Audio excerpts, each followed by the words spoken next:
To Thursday night, where Hawthorn went 3-0 for the first time in since 2014.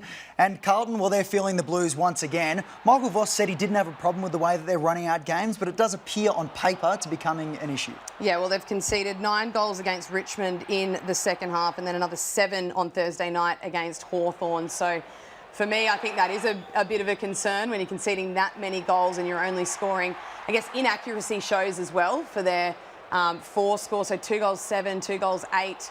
Just a bit of concern with their ability to, run out the fourth term. But for me, the biggest concern is still their ball use. Their ball use going forward, their ball use through the stoppage and getting the ball in to their key forwards is still a real area of improvement for them.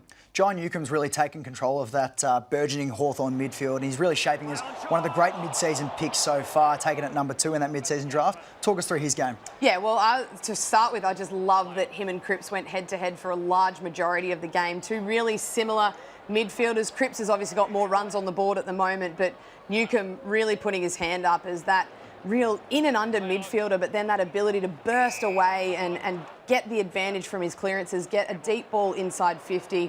I could not be more impressed with Newcomb and his ball use as well as his ground ball gets as well. Just on ball use, you touched on Carlton's poor use inside 50, but we'll have a look at some of their use from stoppages that you've pointed out. Talk us through where Carlton went wrong. Yeah, I just want to see them using the extra handball here. So out of stoppage, there were multiple examples where they could give the ball to a player in a better option. This one here from Doherty has a runner on the inside.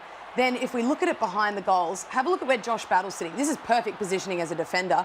You just want the player to kick that there because they can get back, they can assist in the air. Doherty needs to take that space, run towards him and make Battle make a decision. Here, they're just refusing to really take an easy option. They kick it long down the line and Charlie Curnow, yes, out of touch, off the beat a little bit because he had hardly any pre-season, but that's a 3-on-1, not in his favour. I think Charlie at his best would do his very best to mark that, but not last night with the form that he's in at the moment. But they're just not helping him out by putting the ball to anywhere near his advantage. Well, 3 surgeries for Charlie Curnow in the off-season, 2 on his knee and an ankle reconstruction. As you said, wasn't at his best. Was he ready to play? Should Voss have picked him? I'd say, we can see from this, it's not the Charlie Curnow we've come to know, regardless of how the ball's coming in.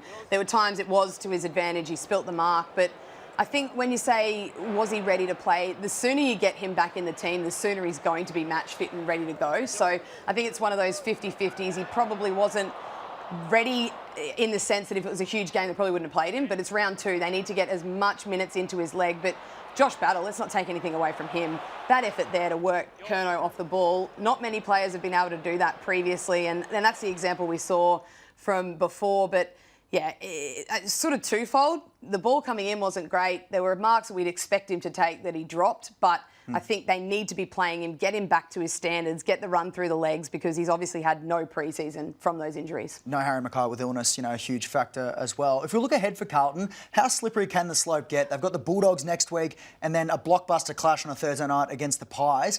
Could it go to 0-4 for them? I think it has the potential to. Yes, we've seen some good performances from the teams they're coming up against. The one that is their chance sort of in the next 2 you'd think would be against the Bulldogs who are depleted. Their mids are up and going. Bulldogs sort of had that inexperience through there, but they're really going hard. They're getting in there. They're winning the ball. Obviously, you'd think they'd get the win there. It's a very important game for them, though. It's going to be one that needs to really start to rise their season, but there were much better signs on Thursday night than we saw the week before, but still that ball use component has a long way to go, in my opinion.